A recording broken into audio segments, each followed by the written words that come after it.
Dari Raup ke Pontian terus pula ke Kuala Perlis. Harap semua beri perhatian, mohon saya mulakan majlis. Melayang serindit di atas permatang merbah berkicau di hujung muara. Pemanis kata selamat datang awal bismillah pembuka bicara. A'udzubillahissamil alim minasyaitonir rajim. Bismillahirrahmanirrahim.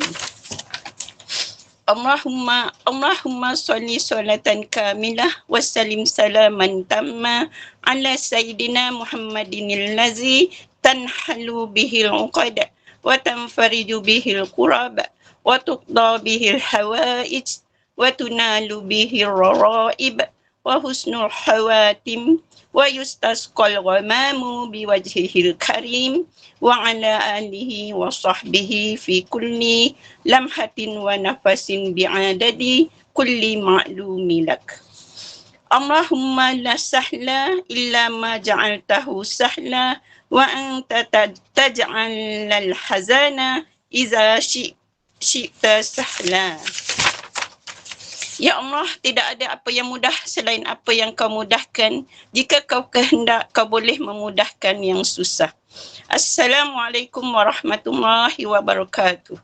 Mencari timba si anak dara di bawah sarang burung tempua. Salam sembah pembuka bicara. Selamat datang untuk semua. Ahlan wa sahlan kepada yang dihormati Al-Fadil Ustaz Aliin Aminin bin Muhammad Salih. Ahlan wa sahlan juga kepada yang berusaha, pengerusi Gema Nur Iman Puan Hajar Rosni Yati Mansur dan ahli jawatan kuasa. Tidak lupa teristimewa kepada jemaah Gema Nur Iman yang setia. Ya Allah, berkatilah kami di bulan Sa'ban dan sampaikanlah kami di bulan Ramadan. Syukur daurah Isra' Mi'raj membumikan perjalanan langit siri 1 dan 2 telah kita lalui. Semoga kita terus mengagungkan kebesaran Allah dengan peristiwa Isra' Mi'raj siri ketiga sebentar lagi. Untuk pengetahuan jemaah, jika ada sebarang soalan boleh dituliskan di chat dan akan dibacakan setelah Ustaz memberi masa kepada kita di akhir rancangan nanti. Bunga mawar cantik tersemat dipetik gadis di tepi titi. Doa dibaca memohon rahmat, moga majlis sentiasa diberkati. Dengan itu, saya serahkan kepada Ustaz untuk membuka daurah ini dengan umul kitab dan meneruskan daurah siri ketiga dan juga yang terakhir. Dan kita hadiahkan umul kitab ini kepada junjungan besar Nabi Muhammad sallallahu alaihi wasallam, ahli keluarga baginda, para alim ulama dan muslimin serta muslimat yang masih hidup dan yang telah pergi mendahului kita. Terbang di awan burung jentayu kerana penat gugur ke bumi. Tampillah Ustaz kami merayu bersama amanat bekalan kami. Tafadhal maskura Ustaz. Al-Fatihah.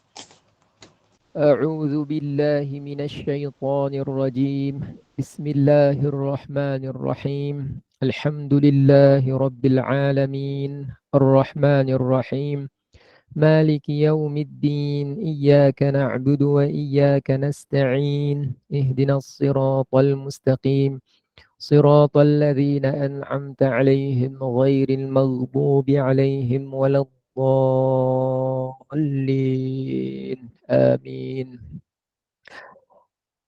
Alhamdulillah, bismillah, alhamdulillah, wassalatu wassalam ala habibina rasulillah wa ala alihi wa sahbihi wa man wala. Syukur kepada Allah. Dari Pontian meronda ke Johor, lupakan raup kenangan lama. Walaupun kita semua tidaklah tersohor, namun belajar tetap menjadi utama. Jadi kita mulakanlah sambung cerita kita episod yang ketiga ni. Tadi dah sebut Pontian, dari raup turunkan Pontian kan. Ni Pontian meronda ke Johor. Lupakan raup kenangan lama. Walaupun kita tidaklah tersohor, tetapi belajar tetap menjadi agenda utama. Baik, alhamdulillah, syukur pada Allah. Petang ini kita dapat menyambung perbincangan kita.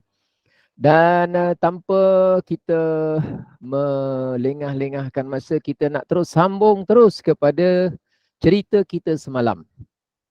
Kita dah cerita Isra'. secara umum kita dah cerita Mi'raj secara umum apa-apa dia. Dan kemudian kita nak tahu, selepas daripada yang Mi'raj saya cerita keadaan dia di atas dengan Nabi, 5 waktu, digugurkan 5, sampailah kepada apa? Baginda Nabi Musa mencadangkan kepada Rasulullah. Rasulullah kata, hatta anni khamsan, digugurkan dari aku 5. Kemudian kata Nabi Musa, irji' mana punya patah balik. Mana patah balik? Patah balik ke mana? Patah balik bukan kepada Allah. Allah bukan berada di atas. Patah balik ke tempat di mana Allah menempatkan kamu sebagai keistimewaan. Tu kod tu perkataan saya tu. Bukan patah balik, maknanya patah balik. Kata Nabi Musa, irji' ila rabbika. Kalau terjemahan direct translation, kembali engkau kepada Tuhanmu. Kepada Tuhanmu tu makna dia apa? Maksud dia apa? Maksudnya kembalilah engkau ke tempat di mana Tuhanmu menempatkan kamu sebagai keistimewaan untukmu. Baik, soalannya, kenapa saya jelaskan maksud dia begitu? Adakah saya memandai-mandai mereka maksud? Tak, insya-Allah bukan.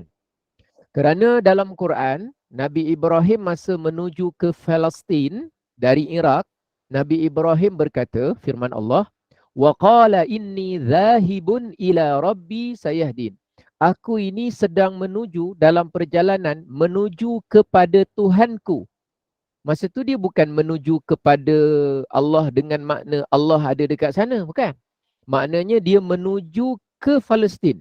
Kenapa dia kata menuju kepada Allah? Maksud menuju kepada Allah ialah menuju ke tempat Allah perintahkan baginda Ibrahim untuk pergi.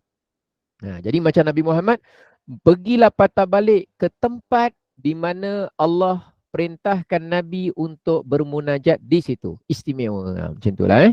Okey, baik. Kita tengok sekarang selanjutnya, apakah tujuan dari Mi'raj? Mal maqsudu minal Mi'raj?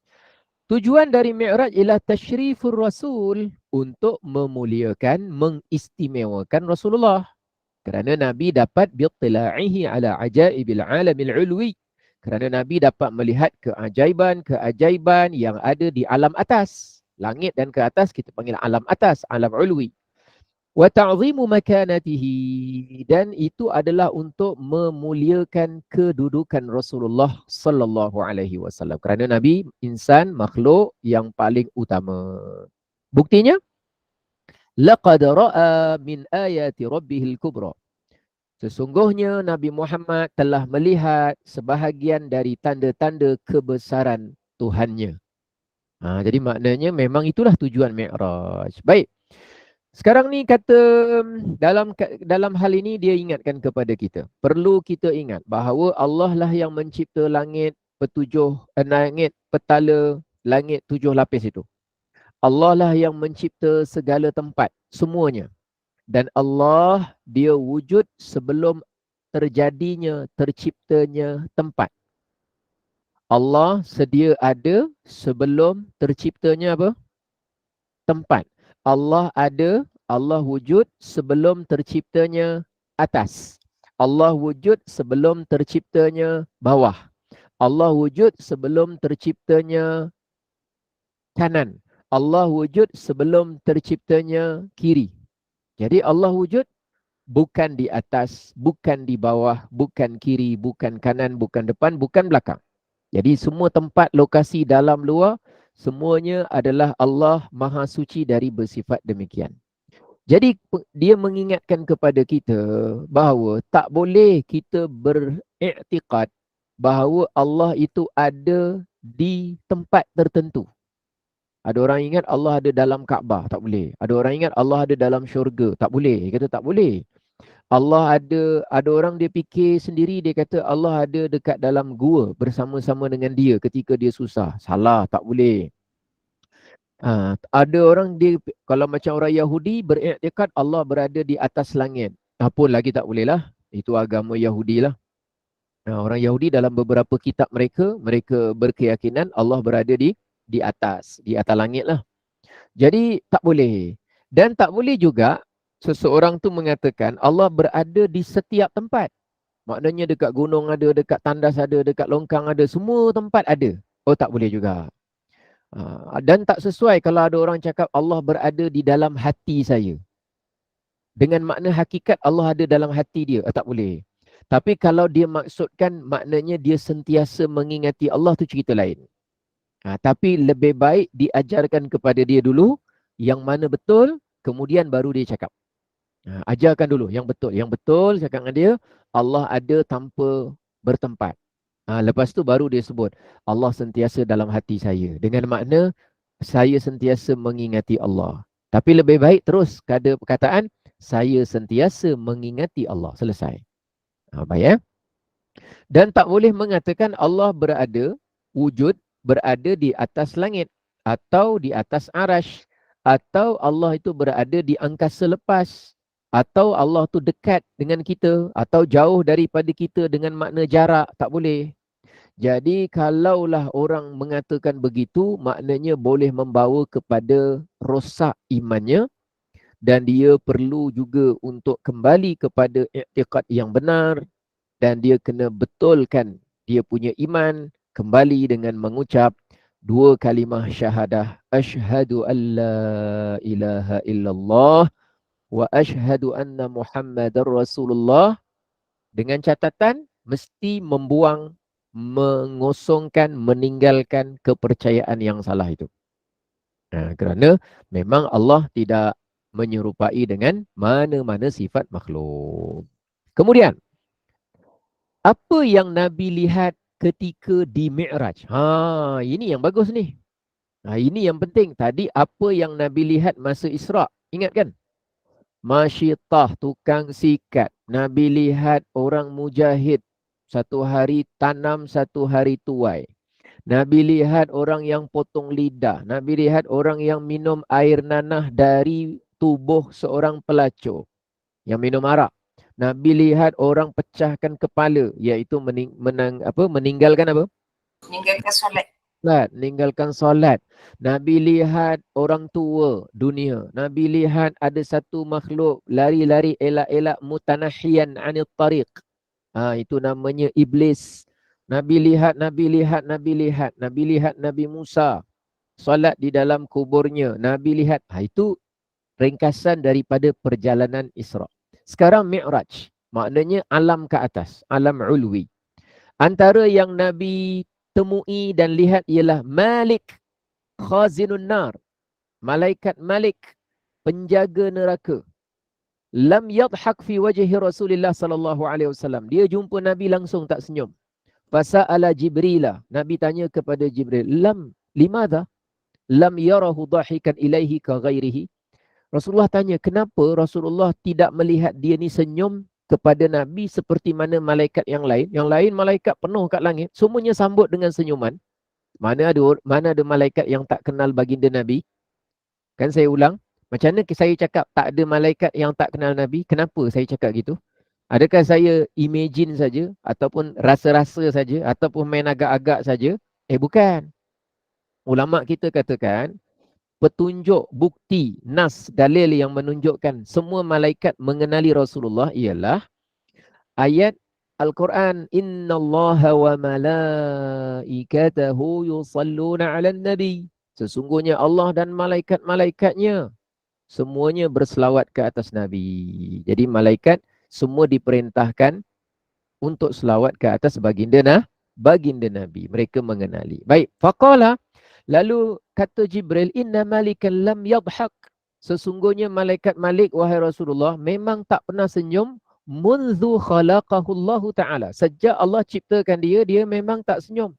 Lau dhahika li ahadin la dhahika ilaika. Kalaulah dia pernah senyum kepada siapa-siapa seseorang sebelum ini, pasti dia mesti senyum juga kepada Tuhan. Tapi oleh kerana memang tak pernah senyum, memang dengan Rasulullah pun dia tak senyum. Jadi bukan kerana benci, kerana kesangatan dahsyatnya tugas urusan menjaga neraka. Keadaan dia begitu. Allah jadikan begitu. Baik, nombor 2. Antara yang Nabi lihat, Baitul Ma'mur. Semalam saya cerita. Wara'a fis sama'i sabi'ati al-Baitul Ma'mur. Pada langit yang ketujuh di atas sana, Rasulullah melihat Baitul Ma'mur. Satu tempat yang penuh dengan kemuliaan, yang mana dia bagi penduduk langit. Siapa penduduk langit? Malaikat.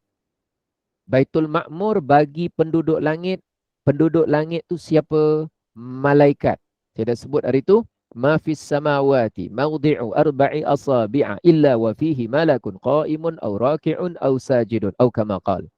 Rasulullah bersabda tidak ada ruang sebesar 4 jari pun yang ada di langit itu melainkan semuanya syarat dipenuhi sesak dengan para malaikat. Sama ada berdiri, rokok atau sujud. Semuanya beribadah menghambakan diri kepada Allah. Jadi peranan Baitul Ma'mur kal ka'bati li ahlil ard. Seumpama Kaabah bagi penduduk bumi. Kulla yaumin. Tapi Baitul Ma'mur setiap hari yang masuk ke tempat itu 70,000 malaikat. Semuanya melaksanakan solat ibadah di situ. Solat macam mana tak tahu. Ibadah yang macam mana tak tahu. Secara umum mungkin saja bertawaf. Kemudian mereka akan keluar setelah 1 hari dan tidak akan dapat masuk di situ lagi selama-lamanya. Besok 70,000 yang lain. Esok 70,000 yang lain. Sejak Baitul Ma'mur dicipta sampailah hari kiamat. Malaikat tu siapa? Jisim yang dicipta oleh Allah dari cahaya, mempunyai banyak sayap dan sayap-sayap. Mereka bukan lelaki, laisu dzukuran wala inasan, mereka bukan perempuan. Mereka tidak makan, mereka tidak minum, mereka tidak berkahwin dan berketurunan. Dan mereka tidak derhaka sedikit pun kepada Allah. Apa sahaja yang Allah perintah. Dan kerja mereka ialah buat sahaja apa yang diperintah. Wa'adaduhum, bilangan sebenar para malaikat, la yuhsihi illallah. Tak ada siapa yang dapat menghitung dan mengiranya dengan jumlah tertentu dan tepat, melainkan yang mengetahuinya. Hanya siapa? Allah subhanahu wa ta'ala. Perhatikan, itu yang kedua, Baitul Ma'mur. Yang ketiga, antara yang Nabi lihat, Sidratul Sidratul Muntaha. Betul, Sidratul Muntaha. Syajaratun 'azimatun. Apa itu Sidratul Muntaha? Pokok besar. Minal husni ma la yasifuhu ahadun min khalqillah. Tak ada satu orang pun di antara makhluk Allah yang mampu menerangkan sifat-sifatnya yang sebenar. Dia ditutupi dengan satu tutupan, diselubungi dengan satu tutupan yang sangat cantik, diperbuat daripada emas. Dia punya akar tunjangnya tumbuh di langit yang ke-6. Merimbun naik atas tunjang sampai langit yang ke-7. Dan Nabi ketika lihat, Nabi lihat Sidratul Muntaha ketika di langit yang ke-7. Namanya Sidratul Muntaha. Disebut di dalam Al-Quran, disebut di dalam hadis Nabi SAW yang sahih. Jadi dua-dua ada. Dalam Quran surahnya apa? Surah An-Najm. Jadi surah Mi'raj ni biasanya dua surah inilah. Yang pertama surah Al-Isra, yang kedua surah Bintang, surah An-Najm. Baik, kemudian apa lagi yang Nabi lihat masa Mi'raj? Al-Jannah. Apa makna jannah? Syurga. Rasulullah diperlihatkan tanda-tanda kebesaran Allah, antaranya syurga. Di mana syurga? Syurga ada di atas langit yang ke-7. Munfasilun anha, terpisah, bukan tersambung, bukan melekat, bukan tercantum, bukan.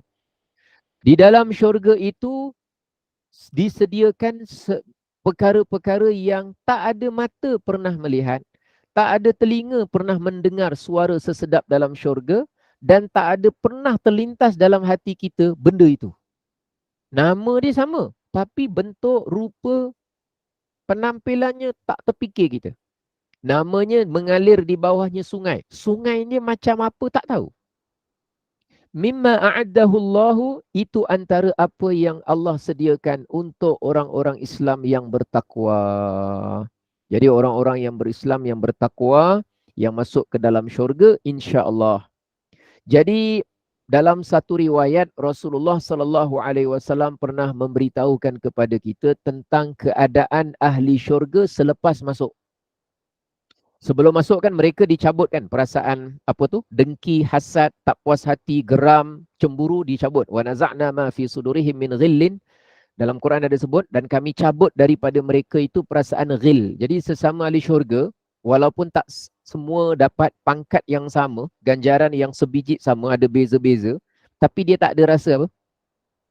Rasa dengki, tak puas hati, cemburu, geram, rasa tak ada, langsung kosong. Kerana sebelum masuk syurga, dicabut semua itu. Habis lepas dah cabut, lepas dah masuk dalam syurga, apa terjadi? Qala, kata Rasulullah, Nabi cerita dalam hadis sahih Muslim, yunadi munadin, akan ada penyeru yang menyeru. Maknanya malaikat. Apa kata malaikat? Innalakum antasihu, wahai ahli syurga. Mudah-mudahan besok kita dapat seruan ni lah, insyaAllah. Mudah-mudahan semua yang menyertai Gema Nur Iman petang ini, besok dalam syurga, termasuk orang-orang yang mendengarkan seruan ini. Jadi tak apa, kita tak hafal bahasa Arab dia. Ini kali pertama kita tatap dengan mata kita hadis sahih Muslim ni. Kali pertama kita dengar dengan telinga kita hadis sahih Muslim ni. Dan mudah-mudahan terindu-rindu untuk mendapatkannya sebagaimana yang dijamin oleh Nabi. Kita ni mohon saja kepada Allah dengan rahmat Allah, agar kita tu tidak bergantung harap pada kita punya amalan. Kita tak bergantung harap kita punya akhlak. Kita tak bergantung harap pada kita punya solat, zikir, sedekah. Tak ada. Tapi kita bergantung penuh kepada rahmat Allah. Tapi amalan tetap buat. Zikir tetap buat. Sedekah tetap buat. Baca Quran tetap buat. Menuntut ilmu tetap jalan. Tapi kita tak ada rasa bangga, mudah-mudahan. Dan rasa tak ada bergantung dan tak layak untuk bergantung dengan amalan. Kerana memang amalan kita sikit. Amalan kita tak pernah banyak dan tak mungkin cukup. Tak mungkin cukup. Satu orang tak mungkin balas jasa mak. Macam mana satu orang nak fikir amalan dia cukup untuk membalas segala apa yang telah Allah berikan? Mana mungkin otak boleh fikir? Satu orang buat apa saja, kata Sayyidina Umar apa? Bila dia nampak Sayyidina Umar atau Ibnu Umar, saya lupa. Dia nampak ada satu orang dokong mak dia tawaf. Ibnu Umar kalau tak silap saya. Dia kata bagus yang kamu buat. Tapi kamu kena ingat, yang kamu dokong daripada jauh tu bawa dia tawaf, itu tidak dapat mengganti dengan satu hembusan nafas mak kamu ketika mengeneran keluarkan kamu. Ingat. Jadi dia tak nak orang tu dia, ada orang dia dah sponsor mak dia pergi haji, pergi umrah, dia ingatkan jasa dia besar. Dokong mak pun tidak terbalas jasa yang namanya sekali teran untuk keluarkan kamu. Belum cerita mak kita buat benda lain. Jadi dia ingatkan supaya seperti itu. Jadi kalau dengan mak kita tak mungkin terbalas jasa, tapi wajib membalas jasa. Jadi apa lagi dengan kebaikan-kebaikan dari Allah kan? Kerana Allah yang mencipta kita semua, Allah yang memberikan segala kurnianya kepada kita semua kan? Baik, nanti dekat syurga apa cakap? Innalakum antasihu, wahai ahli syurga, sesungguhnya sekarang untuk kamu semua akan sihat semata-mata, fala tasqamu abadan. Kamu tidak akan sakit sampai bila-bila. Wa innalakum antahyau, kamu kat sini akan terus saja hidup dan kamu tak akan mati-mati lagi. Tak ada dah, sakaratul maut dah tak ada dah. Dan kat sini kamu akan sentiasa dalam keadaan terus muda sahaja, fala tahramu, dan kamu tak akan mentua, melemah dan merepot pula. Merepot. Repot ke repot? Repot Ustaz. Repot. Repot. Saya pun tak tahu nak sebut. Merepot. Menyusahkan. Memenatkan. Repot, penat, nyusah. Kalau tua kerepot Ustaz. Kalau tua kerepot. Kerepot. Kalau tua lagi, sangat tua, kerepek. Kerepek kata dia. Kerepek dah boleh kunyah Ustaz. Kalau makin tua makin mereput dah tu. Makin mereput. Kamu tak akan tahramu. Kamu tak akan. Wa innalakum an tan'amu, untuk kamu sekarang ini ialah kamu hanya menikmati saja, fala tab'asu abadan. Kamu tak akan ada satu masalah, musibah, duka cita sikit dah.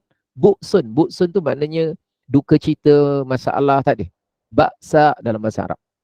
Balidzalika, Rasulullah bersabda, sebab itulah Allah Ta'ala berfirman, wa nudu antilkumul jannah, diseru kepada ahli syurga, itulah syurga yang kamu diwariskan, diserahkan kepada kamu berdasarkan atas dasar apa yang telah kamu lakukan dulu di dunia. Ya Allah, mudah-mudahan kita semua dengan rahmat Allah berada di tempat yang baik di akhirat insya-Allah. Jadi masa Nabi kat syurga tu, Nabi melihat yang namanya bidadari syurga.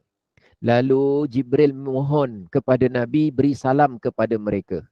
Maka Nabi pun beri salam kepada mereka dan bidadari syurga mengatakan, kami ini adalah bidadari yang amat baik, amat santun, amat manis. Kami adalah pasangan kepada kaum orang-orang yang mulia yang melaksanakan amal salih di dunia. Nabi lihat pula ada muda-mudi yang dikekalkan. Wildanum mukhalladun. Biasa dalam Quran ada. Wa yatufu alaihim wildanum mukhalladun. Wildan, pemuda-pemuda yang dikekalkan. Mereka tu makhluk Allah. Tapi dia bukan orang.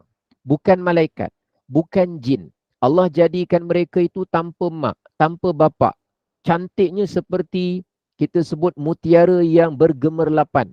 Tugas dia memang memberi khidmat kepada ahli syurga. Kita nak apa saja, dia layan kita. Bidadari dah ada dah. Semua dah siap dah. Wal wahidu min ahli jannah, satu orang ahli syurga, minimum muda-mudi yang memberi khidmat kepada dia itu ialah 10,000. Minimum satu orang ahli syurga yang khidmat kepada dia. Saya ni kalau ada dayang 10,000, tak tahu apa jadi. Tak masuk kelas tes. Tak masuk. Aqallu ma yakunu indahu min ha'ula'i wildan 10,000. 10,000. Asyarah maknanya 10. Alaf maknanya 1,000. Jadi dia tu, apa saja nak buat, apa saja nak, semua diberi layanan. Nanti dalam syurga. Jadi sahabat Nabi ni bila dengar apa yang Nabi jelaskan, hadis sahih Muslim, hadis yang sahih yang lain, riwayat yang lain, mereka dah makin lama dah hilang selera pada dunia. Faham tak? Jadi dia kata, kat dunia ni betul lah. Tapi yang ini semua untuk orang yang sakit kat dunia, untuk orang yang sabar kat dunia, orang yang rajin kat dunia, orang yang cekal kat dunia, orang yang berkorban di dunia, orang yang jujur di dunia. Jadi akhirnya para sahabat dulu terdorong, jujur sajalah, rajin sajalah, sungguh-sungguh sajalah, sabar sajalah, tabah sajalah. Sikit lagi umur 60-70 kita meninggal. Sebab mereka mengimpikan jaminan dari Allah dan Rasulullah. Bukan bidadari itu sangat. Bukan kerana wildanu mukhalladun tu sangat. Tapi kerana wildanu mukhalladun dan bidadari tu kerana nak membenarkan janji Allah. Bayangkan orang yang mengetahui satu persatu butiran berkaitan dengan Isra' dan Mi'raj. Bukankah akan menambah iman dan takwa kepada Allah? Bukankah akan menambah cinta kita kepada Allah dan cinta kita kepada Rasulullah? Bala, bahkan memang begitulah keadaannya. Dan setiap yang 10,000 itu di tangan mereka, salah satu tangan mereka ada satu bekas daripada emas, satu bekas dibuat daripada perak untuk bersedia melayan apa kehendak kita. Itu namanya ialah syurga. Ra'a al-jannah. Kemudian apa lagi yang dilihat oleh Nabi sallallahu alaihi wasallam? Arash. Arash. Kemudian Nabi melihat arash, wa huwa a'zamul makhluqat. Itu adalah makhluk yang paling besar, paling agung. Wa haulahu malaikatun. Di sekeliling arash tu penuh dengan para malaikat. Tak ada siapa yang tahu berapa bilangan tepat, melainkan hanya Allah je yang tahu. Arash lagi besar daripada kursi. Arash lagi besar daripada jannah, syurga. Arash lagi besar daripada langit dan bumi, lagi ketinggalan. Ketinggalan dari sudut apa? Dari sudut saiz. Makhluk yang paling besar yang Allah jadikan apa tadi? Arash. Arash. Walahu, arash itu memiliki tiang-tiang seperti tiang-tiang macam tiang katil. Tiang katil kan ada 4 kan? Seumpama itu. Tapi bukanlah bentuknya katil, tapi umpama itu. Sekarang ini yang memegang tiang-tiang tersebut, yang menanggung tiang tersebut, tugas dia kat situ 4 malaikat. Di antara malaikat yang paling agung ada 4 malaikat yang ditugaskan untuk menanggung arash itu. Tapi dengan catatan, arash bukan tempat Allah. Dengan catatan, Arash, Allah tidak berhajat dan tidak memerlukan arash. Dengan catatan, arash bukan istana Allah. Dengan catatan, arash Allah tidak memerlukan dia. Allah tidak memerlukan kepada arash. Dengan catatan, sebelum Allah cipta arash, Allah wujud tanpa bertempat. Setelah Allah cipta arash, Allah kekal, tidak berubah, wujudnya tanpa bertempat. Jadi arash ni tanda keagungan Allah. Tanda kekuasaan Allah. Nanti bila berlaku hari kiamat, berubah. Malaikat yang memegang, menanggung, menjaga arash itu menjadi 8. Ini ada ayat Quran. Wa yahmilu arsya rabbika fawqahum yawma idzin thamaniyah. Nanti masa berlaku kiamat, ada 8 malaikat. Wa qad wasafa ar-rasul, kan ada malaikat yang jaga tu, Rasulullah telah menyifatkan bahawa malaikat tu punya besar, dia punya besar daripada baina syahmati udhunihi, daripada cuping telinga malaikat tu sampai kepada bahu, dia punya luas panjang dia perjalanan 700 tahun. 700 tahun dengan kibasan burung yang pecut laju. Cari burung yang dia punya apa tu? Dia punya terbangan dia. Terbang dia begitu laju dengan kibasan yang begitu laju. Bayangkan burung tu, dia terbang berterusan tanpa henti selama 700 tahun. Masiratu 700 amin. Itu baru telinga malaikat sampai bahu saja. Maknanya besar ke tak besar? Ya Allah. Ya Allah, besarnya saya malaikat yang jaga arash tu. Telinga sampai bahu. Cuba kira, telinga kita sampai bahu berapa tahun perjalanan? Telinga kita sampai bahu. Telinga kita sampai bahu tak payah tahun. Buka satu jengkal dia dah sampai dah. Telinga sampai bahu. 1 saat je dah sampai. Ini 700 tahun perjalanan. Baik Baik, itu makhluk Allah yang namanya arash. Ada makhluk Allah pula selain daripada arash, namanya kursi. Namanya apa? Kursi. Kan kita ada baca kan? Dalam surah Al-Baqarah, ayat apa? Ayat kursi. Pernah dengar ayat kursi? Ayat kursi itu sayyidu ayil Quran. Penghulu kepada ayat-ayat Quran. Itu nama dia ayat kursi. Ayat kursi ni menceritakan wasi'a kursiyyuhus samawati wal ard. Luasnya kursi Allah ini ialah seluas langit dan bumi. Tapi dalam luas-luasnya kursi, ada satu makhluk namanya kursi. Bentuknya tak tahu macam mana, hakikatnya hanya Allah yang tahu bentuknya. Kalau dibandingkan dengan arash, siapa lagi besar? Kalau kursi itu besar, seluas langit dan bumi. Wasi'a kursiyyuhus samawati wal ard. Tapi kalau bandingkan arash, siapa lagi besar? Arash. Arash lagi besar. Macam mana dia punya bandingan dia, nisbah dia? Okey, saya ambil satu cincin, saya campak kat padang pasir. Saya campak dekat satu padang pasir yang terbentang luas, kosong, tak ada apa-apa, tak ada orang, tak ada apa. Baik. Kecil cincin tu, lingkaran cincin tu dekat tegang padang pasir tu, cuba bayangkan itu adalah kursi, yang padang pasir yang luas tu adalah saiz arash ciptaan Allah. Maknanya nak cakap berapa kali ganda, tak tahu saya nak cakap berapa kali ganda. Kerana di dalam hadis Nabi sallallahu alaihi wasallam, Rasulullah bersabda, "Mas-samawatu sab'u fi jambil kursiyyi illa ka halqatin fi ardin falat." Langit yang 7 itu kalau dibandingkan dengan kursi, langit tu ibarat macam satu lingkaran cincin saja dekat padang pasir yang terbentang luas. Tapi kalau arash dibandingkan dengan kursi, itu seperti besarnya padang pasir yang terbentang luas, padang yang terbuka gitu, dibandingkan dengan satu lingkaran seperti cincin yang kecil begitu. Jadi istimewa tak makhluk Allah yang namanya arash ni? Istimewa. Allah istimewakan dia dan Allah istimewakan Nabi untuk melihat arash. Tapi kalau saya tanya, arash dengan Rasulullah, siapa lagi mulia? Jawapan kita apa? Rasulullah. Betul. Rasulullah dengan Kaabah, siapa lagi mulia? Rasulullah, betul. Kalau dibanding Rasulullah dengan syurga, siapa lagi mulia? Jawapan dia Rasulullah. Kenapa saya kata gitu? Bukan untuk merendahkan syurga. Tidak, syurga tempat yang sangat mulia. Bukan merendahkan arash, bukan. Hanya saja untuk kita faham dia punya kedudukan yang tepat dan susunan yang benar. Itu saja. Tapi syurga tempat yang mulia, arash adalah makhluk yang dimuliakan oleh Allah. Lalu pengarang menjelaskan arash ni memang makhluk yang pertama Allah cipta selepas air.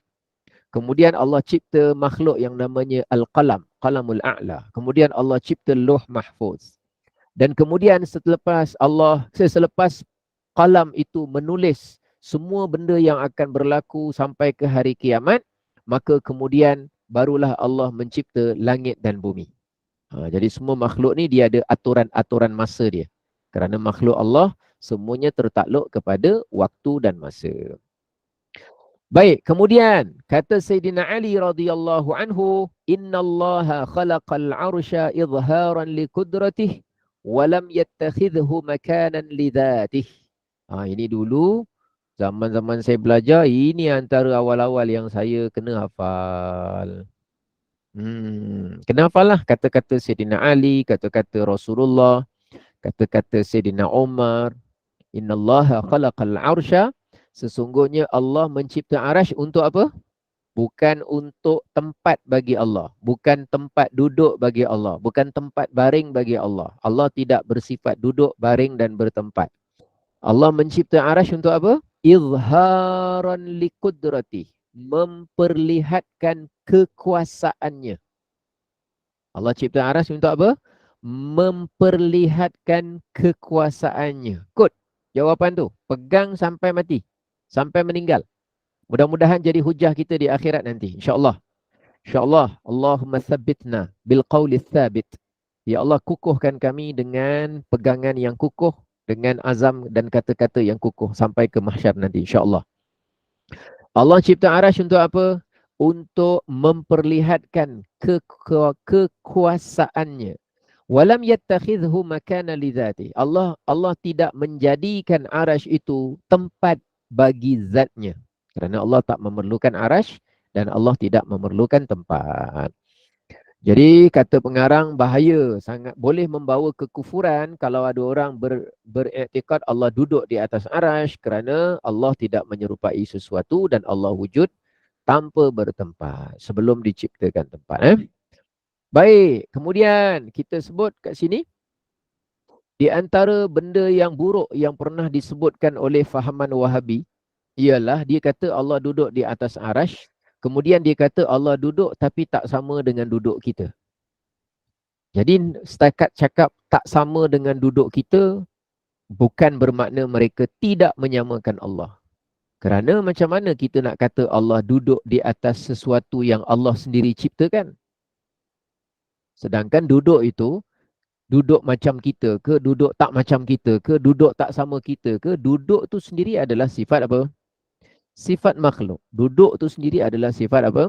Sifat makhluk. Jadi tak boleh kita katakan Allah duduk di atas arash. Itu yang kelima, cerita tentang arash berkaitan dengan kursi, berkaitan dengan qalam dan sebagainya. Kemudian yang keenam, laju sangat ke saya cerita ni ya? Ke perlahan sangat? Okey je Ustaz, insya-Allah. Boleh tak? Bismillah. Boleh faham? Boleh faham cerita saya? Boleh. Ini semua cerita alam atas tau. Lepas langit ketujuh apa Nabi lihat. Di langit 1, 2, 3, 4, 5, 6, 7 secara umum tadi yang kemarin tu, yang semalam kita cerita. Nabi Adam, Nabi Musa, Nabi Idris, Nabi Harun. Macam tu. Yang ini semua langit ketujuh ke atas punya ceritalah. Senang cerita. Baik ya. Yang keenam. Sampainya Nabi, tibanya Nabi ila mustawa. Kita panggil mustawa. Di atas Sidratul Muntaha tu kita panggil mustawa lah. Mudah bahasanya gitu. Di satu tempat. Yang mana Rasulullah mendengar geseran pena. Pen yang tulis dekat belum. Tapi pen dia bukan macam pen saya lah. Pen dia bentuk macam mana saya tak tahu. Tapi nama dia pena. Al-qalam makhluk Allah. Jadi masa dia tulis tu dekat Lauh Mahfuz, Nabi dengar geseran tu. Macam mana bunyi dia? Mana saya tahu. Awak ni tanya kita pula. Yang penting dengar geseran pena yang menulis. Macam mana bunyi dia? Mana saya ada soundtrack kita rakam ke? Tak ada. Tapi kita yakinlah Nabi mendengarnya. Kemudian Thumma infarada. Infarada maknanya bersendiri Rasulullah meninggalkan Jibril selepas melepasi Sidratul Muntaha sehingga Nabi tiba wasala kepada mustawa. Nabi tiba di mustawa yang mana Nabi mendengar geseran-geseran pen yang menyalin, yang mana geseran itu adalah yang dilakukan oleh malaikat menyalin ke suhuf-suhuf catatan mereka dari Lauh Mahfuz. Jadi Nabi mendengar perkara tersebut. Jadi perkara tersebut Nabi dapat saksikan dengan mendengar geseran tersebut. Itu Rasulullah dengar. Ceritanya Nabi sampai ke mustawa. Dan Nabi pada ketika itu infarada. Infarada maknanya apa? Bersendiri. Sebab tu saya highlight semalam perkataan dia apa? Bila Nabi naik melepasi Sidratul Muntaha, Nabi berada di sana seorang diri. Bukan jumpa Allah Ustaz? Bukan. Tujuan Isra' Mi'raj bukan untuk jumpa Allah. Kenapa Ustaz cakap gitu? Saya dah cakap dah ayat pertama surah Al-Isra'. Untuk kami perlihatkan tanda-tanda kebesaran kami. Maknanya Ustaz tak ada satu hadis pun Nabi bersabda dia datang sana untuk jumpa Allah. Ya, tidak ada. Tak ada yang ayat Quran yang mengatakan Nabi jumpa Allah. Memang tak ada. Kerana mustahil, kerana Allah tidak bertempat. Jadi mana mungkin Nabi pergi ke sana untuk jumpa Allah di suatu tempat di mana Allah berada di tempat tersebut. Mustahil. Kerana Allah yang bertempat, Nabi boleh bertempat. Atas langit boleh, Gunung Tirsina boleh, Nabi Adam dalam syurga boleh. Tentang para Nabi tak masalah. Memang mulia. Nabi Adam dalam syurga, mulia. Nabi Musa pergi ke Bukit Tursina, mulia. Nabi Muhammad naik sampai ke mustawa, mulia. Nabi dapat melihat dalam syurga, mulia. Kemuliaan untuk para Nabi dan para Rasul. Adapun Allah Subhanahu Wa Taala, seorang Nabi tu ada ke tak ada, Allah kekal mulia. Seorang Nabi tu buat tak buat, Allah kekal mulia. Tapi Allah tentukan dan takdirkan dan tetapkan para Nabi semuanya menjalankan perintah Allah. Maka Allah mulia. Bukan dengan sebab syurga, bukan dengan sebab neraka, bukan dengan sebab malaikat, bukan dengan sebab Nabi Muhammad, bukan dengan sebab ibadah kita. Tak. Allah mulia sempurna. Kalau makhluk semua tidak ada pun, Allah kekal mulia, tidak bertambah, tidak berkurang. Kerana kemuliaan Allah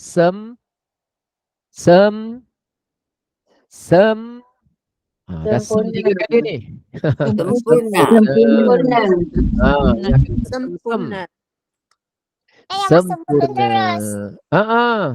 Dengar suara kanak-kanak tu. Ya Allah. Baik ya. Okey, sekarang pergi kepada yang ketujuh. Nabi SAW mendengar firman Allah yang azali, yang abadi. Macam mana Nabi mendengar firman Allah? Antara perkara yang perlu diketahui ialah kalamullah, firman Allah itu sifatnya qadim, azali, tidak ada permulaan dan bukan seperti perkataan-perkataan kita. Perkataan kita ni ada mula, ada berakhir, dan tapi firman Allah itu sebenarnya sifatnya azali. Tanpa suara, tanpa huruf, tanpa bahasa. Maknanya kalau saya sebut Allah maha berkata-kata, ya. Namun Allah berkata-kata tanpa suara, tanpa huruf, tanpa bahasa. SHB. No suara, no huruf, no language. No language. Allah Ta'ala berkata-kata tanpa apa tadi? Tanpa suara, tanpa huruf, tanpa bahasa. Ingat tiga tu. Ini pegangan ni. Macam mana kita nak faham? Nanti sabar. Don't worry. Semasa ke semasa nanti bila kita belajar kitab hikam, belajar yang lain nanti menyusul, kefahaman kita akan bertambah. Tapi dia punya kata kunci dia, Allah Ta'ala berkata-kata tanpa suara, tanpa huruf, tanpa bahasa. Kenapa? Kerana bahasa makhluk Allah. Kerana huruf makhluk Allah. Kerana suara makhluk Allah. Soalan saya, siapa Tuhan kepada bahasa Arab? Jawapan dia Allah. Siapa Tuhan kepada bahasa India? Allah. Siapa Tuhan kepada bahasa Inggeris? Allah. Siapa yang mencipta suara orang Inggeris cakap bahasa Inggeris? Allah. Siapa cipta suara orang Melayu cakap bahasa Melayu? Allah. Siapa cipta suara orang India cakap berbahasa India? Allah. Orang yang cakap bahasa Cina keluarkan huruf-huruf bahasa Cina. Huruf tu ciptaan siapa? Ciptaan Allah Subhanahu wa Ta'ala. Semuanya itu makhluk. Jadi kita tak boleh menyifatkan Allah dengan sifat makhluk. Habis macam mana Ustaz? Masa Nabi mendengar firman Allah itu. Baik. Sebab itulah kita mengatakan bahawa Nabi Muhammad mendengar kalam Allah tanpa suara, tanpa huruf, tanpa ada suara yang masuk ke dalam telinganya. Pada malam tersebut, Allah menyingkap hijab yang mana selama ini terhalang seseorang itu daripada mendengar kalam Allah yang azali abadi yang bukan seperti kalam makhluk itu. Cuma Allah berikan langsung kepada Nabi mendengar dan memahami perintah-perintah yang diperintahkan oleh Allah. Dengan kuasa Allah, Allah dengarkan kepada Nabi di mana Nabi berada di tempat tersebut, iaitu di atas Sidratul Muntaha. Kenapa? Kerana itu adalah tempat hamba-hamba Allah, yakni para malaikat. Dia adalah tempat di mana tempat itu tempat yang istimewa kerana tempat itu tidak berlaku maksiat kepada Allah. Kenapa langit itu mulia? Kerana langit itu tempat yang tidak berlaku maksiat di sana. Di langit itu tempat di mana semua makhluk-makhluk Allah, para malaikat itu tekun beribadah tanpa henti, tanpa putus, tanpa jemu, tanpa bosan, tanpa alasan-alasan untuk tidak beribadah dan bertasbih memuji Allah. Jadi langit ini tempat yang mulia, dimuliakan oleh Allah. Jadi Allah berkehendak Nabi kita untuk menerima wahyu berkaitan salat di atas daripada 7 petala langit yang mulia itu.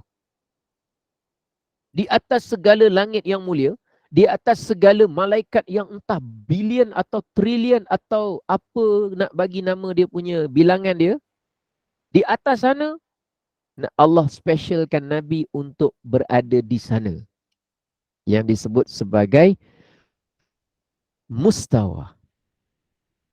Disebut sebagai apa? Mustawa. Jadi oleh kerana Nabi itu special, jadi diangkat hijab, Nabi memahami firman Allah, Nabi terus faham kewajipan solat 5 waktu. Dan Nabi memahami bahawa Allah Ta'ala menawarkan keampunan untuk umat Nabi hatta yang melakukan dosa-dosa besar jika Allah berkehendak untuk diampunkan bagi orang itu. Dengan syarat, jangan dia kufur, jangan dia syirik, jangan dia murtad sudah.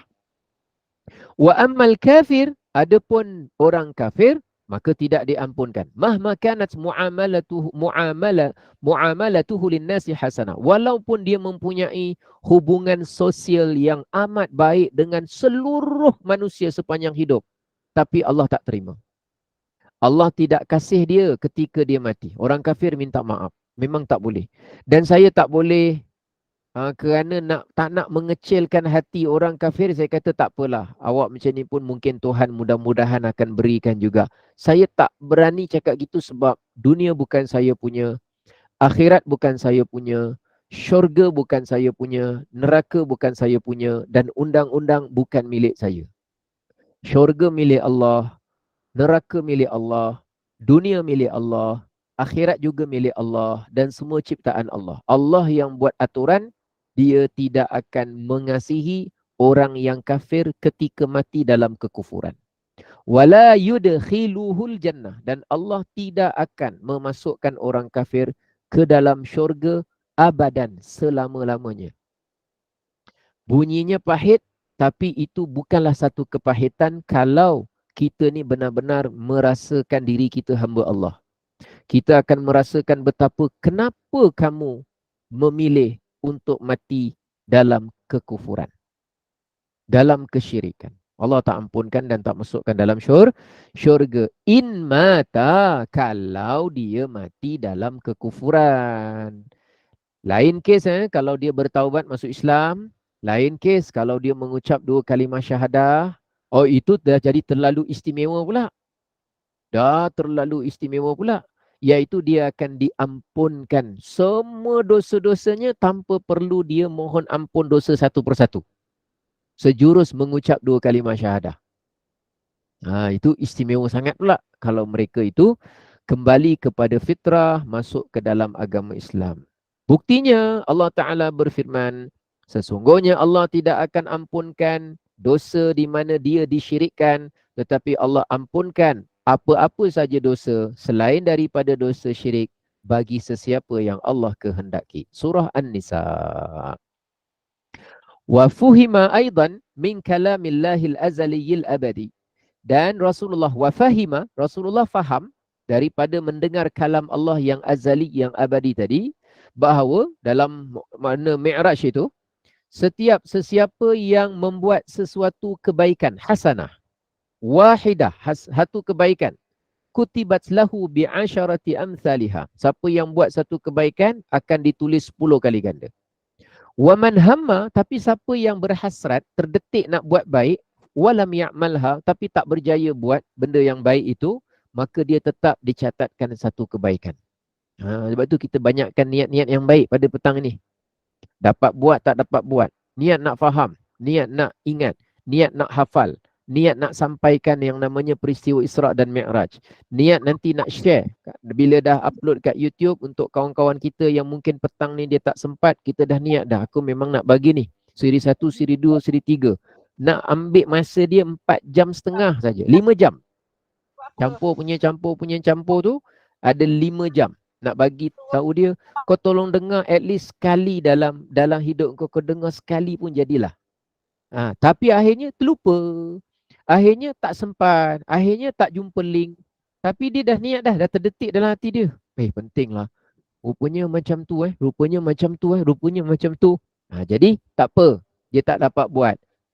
Ada catatan hasanah, satu kebaikan. Wa man hamma bi sayyi'atin, siapa yang terdetik dalam hatinya nak buat benda yang tak elok, tapi dia buat juga, akhirnya dia buat juga, maka akan dituliskan ke atasnya satu kejahatan, satu keburukan. Ini ketika Nabi SAW ketika Mi'raj. Itu cerita dengar. Yang ke-8 cerita nampak, melihat Allah. Yang tadi mendengar kalamullah, mendengar firman Allah. Kali ini tajuk dia ialah melihat Allah Subhanahu wa Ta'ala. Pengarang ini mengatakan bahawa Nabi dapat melihat Allah dengan hatinya, bukan dengan matanya. Di antara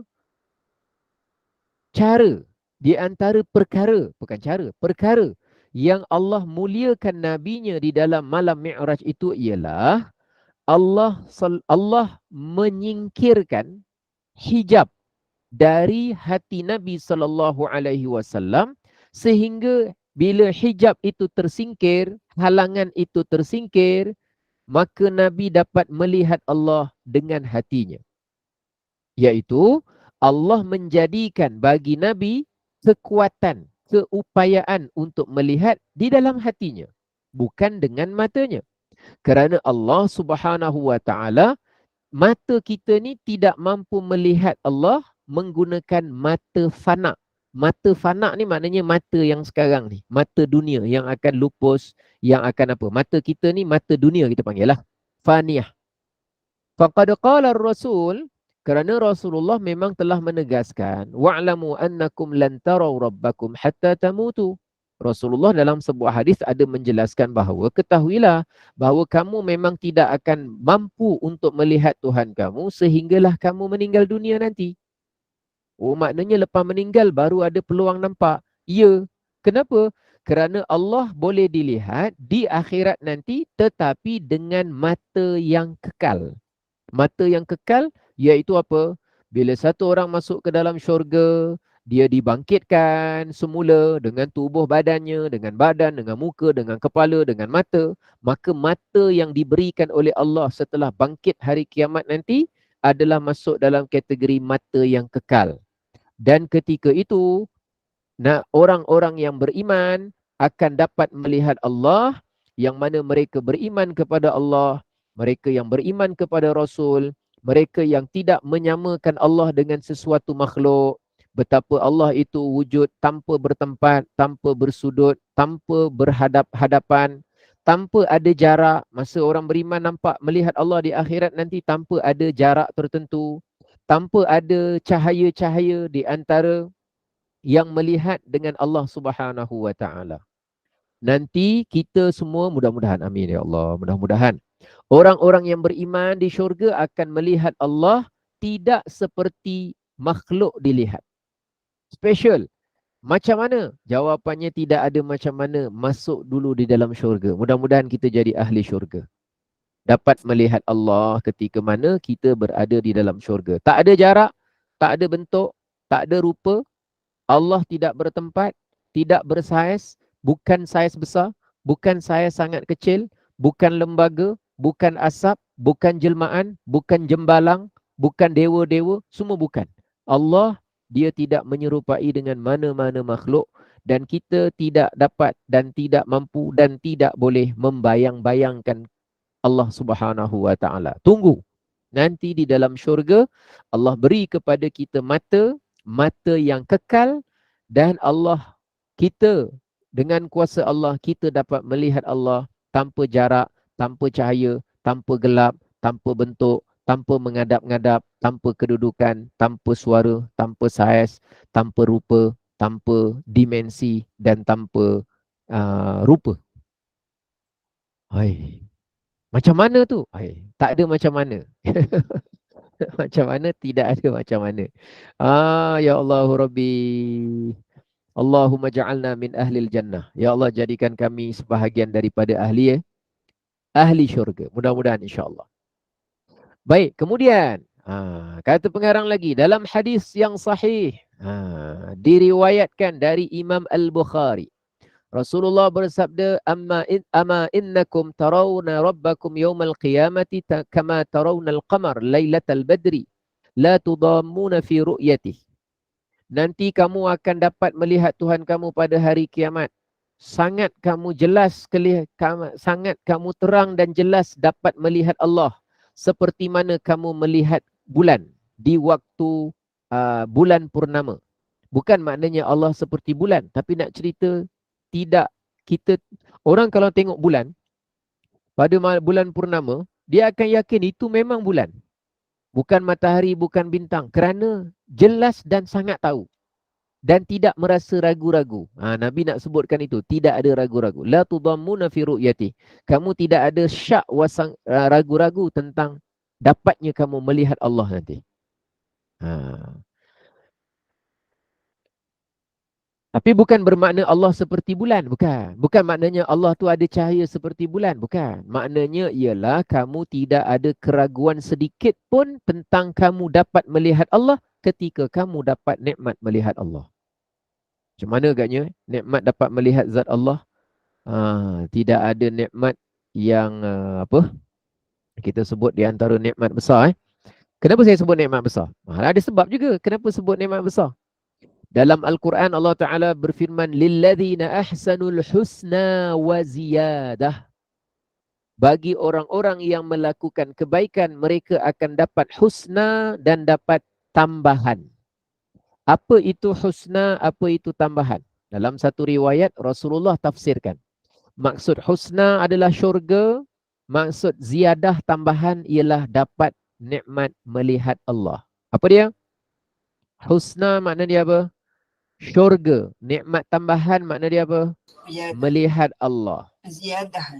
Ziyadah. Ziyadah tu maknanya tambahan.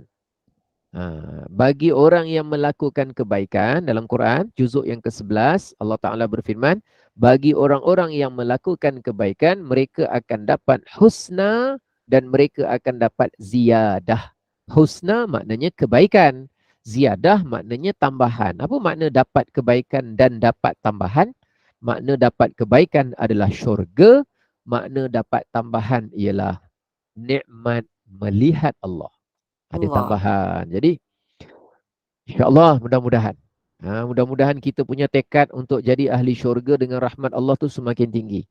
Rindu kita kepada syurga itu semakin tinggi. Keinginan kita kepada janji Allah itu semakin membuak.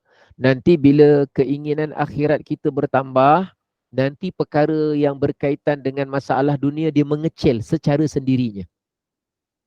Secara apa? Sendiri. Bukan dunia tak ada masalah. Dunia ada cabaran. Tapi kita dah terasa, kecil aja berbanding apa yang Allah tawarkan tu, jauh lebih besar apa yang Allah janjikan kepada kita. Semangat, semangat. Mudah-mudahan semangat kita untuk meneruskan kehidupan di alam dunia ini dengan cara yang lebih baik insya-Allah. Tetapi, amin, amin insya-Allah. Tetapi orang kafir, fala yarawnallah, mereka memang tidak dapat melihat Allah di dunia apalagi di akhirat. Wahum mukhalladun, mereka semua akan dikekalkan di mana? Fi nari jahannam, di dalam neraka jahannam. Kenapa mereka tak dapat melihat Allah? Adakah sebab kita cakap tu kerana kita sakit hati dengan dia? Bukan. Allah Ta'ala berfirman, kalla innahum 'an rabbihim yawma idzil lamahjubun. Sekali-kali tidak, sesungguhnya mereka orang-orang kafir akan terhijab, terhalang, terdinding dari Tuhan mereka pada hari tersebut.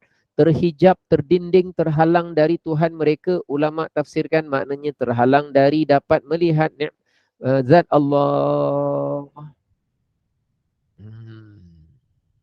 Ustaz, tapi kan ada ulama kata Nabi dapat melihat dengan mata. Ya, ada. Ustaz, tapi ada ulama kata yang betul adalah Nabi dapat melihat dengan matanya. Nabi dapat lihat Allah pada malam Mi'raj dengan matanya. Ada ke ulama yang kata gitu? Ya, ada. Ada. Tak dinafikan, ada. Tetapi kalau kita nak kata begitu, kita kena jelaskan tambah sikit. Nabi dapat melihat Allah dengan matanya, tanpa Allah, tanpa bentuk, tanpa jarak, tanpa rupa, tanpa saiz, tanpa gelap, tanpa terang, tanpa asap, tanpa. Kena jelaskan. Kalau diingat melihat dengan mata, nanti diingat Allah ada kat depan Nabi. Allah berobjek, ada saiz tertentu, ada rupa tertentu, kerana dia tak faham. Tapi saya lebih kepada dua-dua riwayat ada dari ulama salaf, dari sahabat Nabi, memang tidak dinafikan. Tapi saya lebih kepada Nabi melihat dengan apa? Hatinya. Ra'a rabbahu bifuadihi, dengan hatinya. Sebanyak 2 kali di Mi'raj. Sebagaimana yang diriwayatkan oleh Al-Imam Muslim dari Ibnu Abbas, ketika mana Ibnu Abbas menyebutkan firman Allah, ma kadzabal fuadu ma ra'a. Hatinya tidak mendustakan, tidak menidakkan, tidak menipu tentang apa yang dia lihat. Maknanya betul-betul dia nampak. Walaqad ra'ahu nazlatan ukhra. Sesungguhnya dia dapat melihatnya pada kali yang berikutnya. Lalu Ibnu Abbas mentafsirkan, ra'ahu bifuadihi marratain. Nabi dapat melihat Tuhannya dengan menggunakan hatinya sebanyak 2 kali. Jadi kita pun ambil yang seperti itulah. Lebih itu. Baik. Dan kita faham daripada situ Rasulullah dianugerahkan dapat melihat Allah. Itu yang keberapa? Yang ke-8. Dah tengok malaikat Malik, dah tengok Arash, dah tengok Al-Qalam, dengar geseran kalam pen yang disalin oleh para malaikat, yang menyalinnya dari Lauh Mahfuz. Nabi dapat melihat yang namanya Baitul Ma'mur. Ada berapa malaikat tadi yang tawaf tu, yang ibadah kat situ? 70,000. 70,000. Lepas tu malaikat yang jaga Arash, tiang Arash ada 4. Maka nanti besok malaikat yang menjaga setelah hari kiamat nanti 8 malaikat. 4 malaikat disebut tu dalam hadis. Yang 8 yang saya baca ayat tu ayatnya dalam Quran.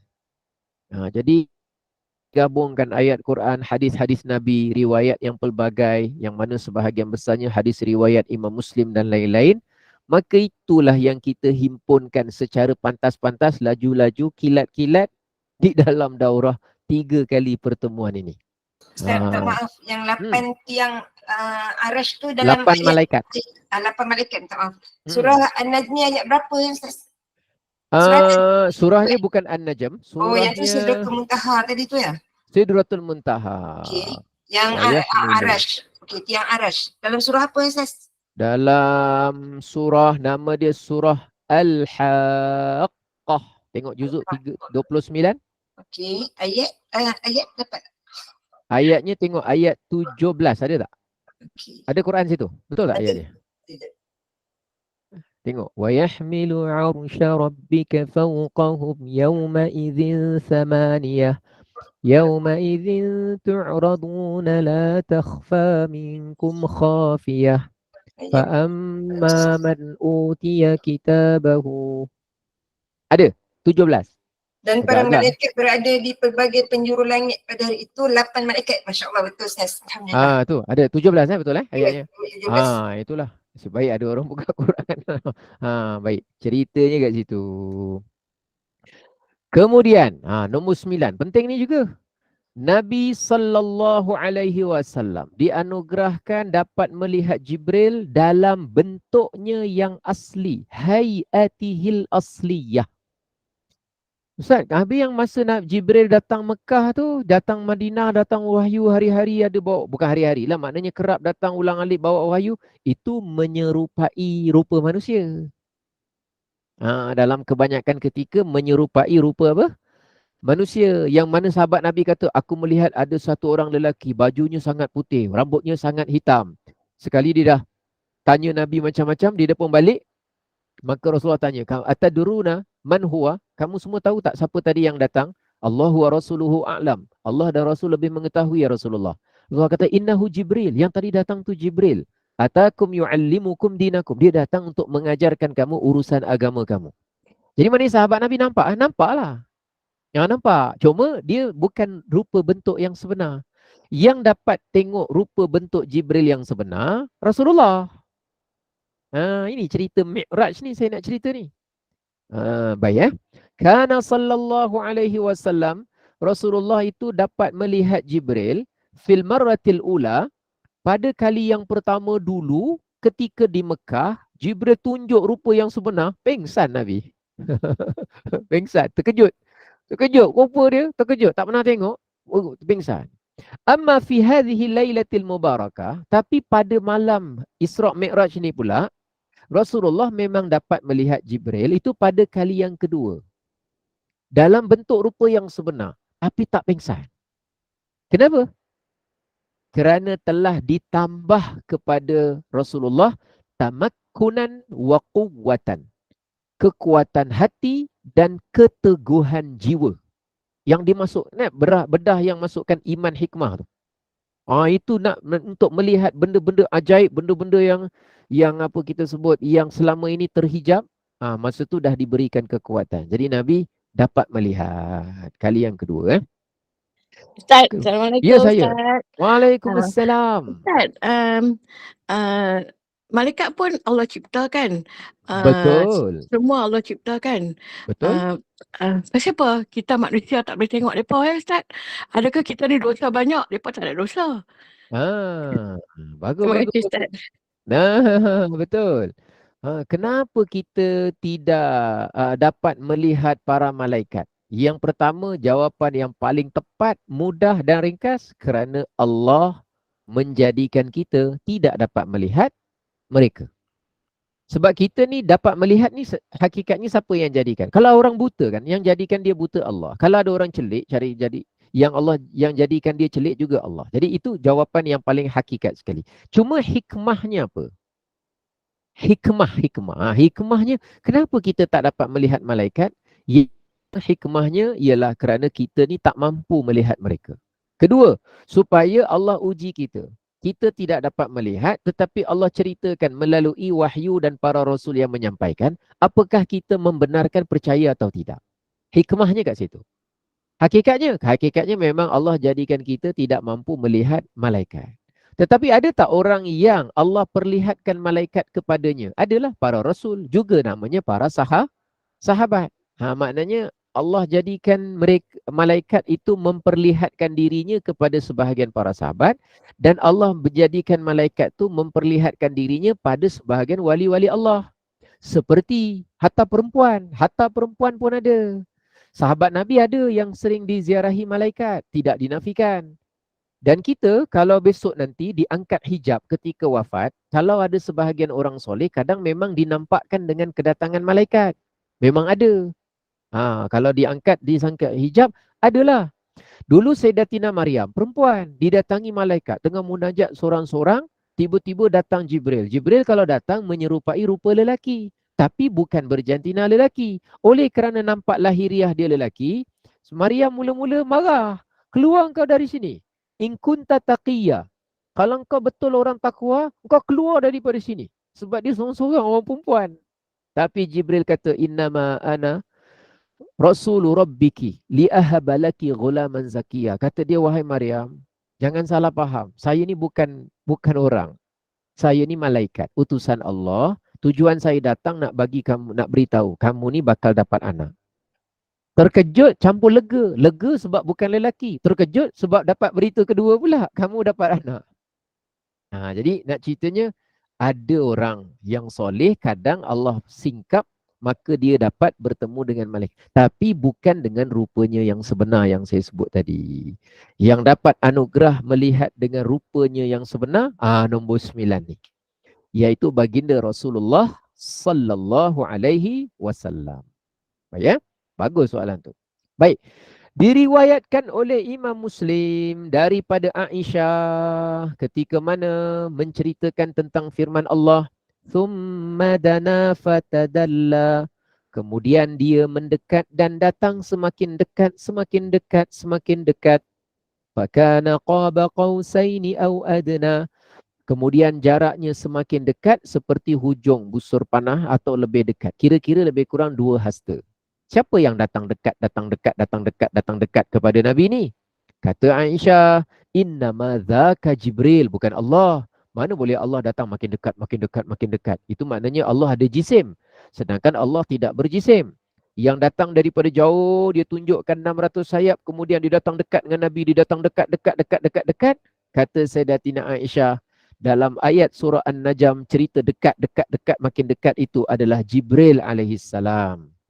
Jibril datang kepada Nabi pada kali tersebut dengan rupanya yang sebenar, fasadda ufuqas sama, dengan rupanya yang sebenar di mana dia boleh memenuhi ufuk langit. Penuh, tutup semua sekali, tak nampak kerana besarnya saiz Jibril alaihissalam. Itu Jibril alaihissalam. Saiz dia memang besar. Bukan bermakna Allah mendekat kepada Rasul. Bukan. Yang mendekat kepada Rasul adalah Jibril. Sesiapa yang berkata atau percaya bahawa Allah datang dekat kepada Nabi, maka kepercayaan itu adalah kepercayaan yang salah, sesat dan boleh membawa kepada kekufuran. Saya selalu pesan, bila berlaku Isra' Mi'raj, manusia secara umum akan terbahagi kepada 3 kelompok. Kelompok pertama, tak percaya Isra' Mi'raj. Itu namanya ialah kufur, kafir. Terkeluar dari Islam. Memang bukan orang Islam pun. Tak percaya. Dia kata tipu lah, sihir lah, bohong lah, pelik lah. Tak ada bukti sains lah. Macam-macam menunjukkan dia tak percaya. Itu cerita satu out. Yang kedua, yang percaya dengan peristiwa Isra' dan Mi'raj. Tetapi dengan kepercayaan yang salah. Sama ada sesat ataupun kepercayaannya mungkin tertolak. Contoh, ada orang percaya bahawa Nabi masa pergi tu roh saja, jasad tidur, baring kat Mekah. Salah. Ada orang percaya Contohnya dia kata Nabi itu masa naik ke atas untuk jumpa dengan Allah. Jawapan dia salah. Nabi bukan jumpa. Jumpa dengan makna berdepan-depan, duduk berdua dalam bilik, dalam balai rungsri, dalam istana. Semua tu salah. Dengan maksud itu salah. Yang ketiga, ada orang menganggap bahawa masa yang mendekat kepada Nabi makin dekat, itu adalah Allah. Allah datang kat Nabi makin lama makin dekat. Jawapan dia boleh bawa kepada kesesatan dan boleh juga mengheret kepada kekufuran kalau silap langkah. Jadi kumpulan yang kedua ni dia percaya Isra' Mi'raj tapi dengan kepercayaan yang salah. Kenapa? Kerana mungkin saja dia tidak belajar perinci secara satu persatu, tetapi dia cuba menceritakan separuh dia belajar, lagi separuh adalah interpretasi dia sendiri, khayalan dia sendiri, bayangan dia sendiri, ataupun anggaran dia sendiri, atau dia punya teka-tekaan dia sendiri. Sebab tu bila GNI minta cerita Isra' Mi'raj tu, saya dengan segera mengatakan ya, walaupun pening juga ni. Pening tu sebab apa? Nak adjust masa tu. Tapi penting. At least sekali lah saya pernah cerita. Nanti akan datang, kita sambil-sambil tu kita cerita berperingkat-peringkat, tak apa insyaAllah. Jadi sebab tu kita bila kita nak sebut satu-satu kalimah, yang pertama kita kena faham yang kita sebut dari sudut bahasa Melayunya. Yang kedua kita kena sebut dari segi bahasa Arabnya. Jadi kalau orang tanya, adakah Nabi pernah melihat Allah? Jawapan dia apa tadi? Nabi malam Mi'raj melihat Allah dengan hatinya. Jadi kan dah cakap tadi kan? Ra'a rabbahu bifuadihi. Nabi melihat dengan hatinya. Apakah betul ada orang cakap Nabi melihat dengan matanya? Ada pendapat para sahabat dan ulama salaf, tapi kalau nak cakap Nabi melihat dengan matanya, kena tambah perkataan apa? Nabi melihat Allah dengan matanya, tanpa bentuk, tanpa jarak, tanpa warna, tanpa cahaya, tanpa gelap, tanpa rupa, tanpa saiz, tanpa. Tapi yang Nombor 3 tadi apa Ustaz? lihat. Apa saya? Apa ya? Nombor 3 tadi apa dia Ustaz? Kepercayaan. Nombor 3. Dengan kepercayaan yang salah. Nombor 3. Oh Kita ya, lepas. baik. Nombor 3. Baik. Yang pertama, tidak percaya. Yang kedua, percaya tapi dengan kepercayaan yang salah, yang sedang kita contoh-contohkan. Yang ketiga, percaya Isra' Mi'raj dengan kepercayaan yang jelas, benar dan tepat. Jadi kita kalau boleh nak bergerak kepada yang ketiga itu. Sebab contoh kalau ada orang dia cakap dia percaya, saya percaya Isra' Mi'raj, tapi masa tu Nabi naik ke sana untuk jumpa dengan Allah. Nabi untung dapat berdua-dua pimpin tangan dengan Allah, dapat minum sama-sama. Katalah besok ada orang buat cerita gitu. Maknanya dia percaya Nabi Isra' Mi'raj, Isra' jalan malam, Mi'raj naik ke atas, tapi kepercayaan tu salah. Bila salah dia kepada menyamakan Allah dengan makhluk, jadi akhirnya akan merosakkan iman, bukan menambah iman pun.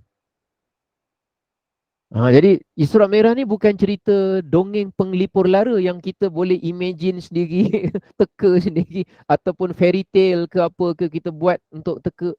Tak boleh lah macam tu. Ini cerita mukjizat, ini bukan cerita apa? Cerita kanak-kanak, cerita filem, cerita dongeng, bukan. Jadi oleh kerana itu, dia mesti disampaikan dengan jelas, pada masa yang sama ada tanggungjawab dalam hal apa sifat Allah, apa sifat Jibril, apa sifat Nabi Muhammad, apa sifat syurga, apa sifat neraka, apa sifat arash, apa sifat kursi, apa sifat langit, apa sifat para Nabi dan para Rasul. Rupanya para Nabi dan Rasul lepas meninggal pun mereka diberikan kehidupan dan mereka boleh jumpa sesama mereka dan mereka boleh bercakap sesama mereka dan mereka boleh berinteraksi dengan orang yang masih hidup. Lahum taras tasarrufun, mereka ada urusan yang hum laisu kannasil adiyyin, mereka itu memang totally tidak boleh kita samakan, serupakan dengan manusia biasa. Sekalipun manusia biasa, tetapi mereka manusia biasa yang luar biasa. Itu kan semua keyakinan kita tentang Rasul, hari kiamat, qada qadar, hari akhirat, semua kaitan. Yang kita tengok tadi yang saya cerita Isra', akibat-akibat dalam syurga, dalam neraka tu semua, itu kan kepercayaan kepada hari akhirat. Hal-hal yang macam tu. Ustaz, Ya saya. Ustaz, saya nak tanya, tadi Ustaz ada Sidratul Muntaha, dia sebatang pokok ke? Dia rupanya umpama pokok. Oh, maknanya dia umpama pokok. Dan yang Betul. kedua, tadi Ustaz kata aras dan apa kursi. Ustaz ada menyebut tentang makhluk dan juga ada menyebut tentang tempat. Jadi kesimpulannya dia berupa apa tu? Kalau kursi, rupa bentuknya tak dapat nak dirupakan dengan sebanding kat dunia, nak cakap bentuk dia macam mana. Wallahu alam, tak diketahui. Hanya tahu besar dan luas serta saiznya saja. Begitu juga arash.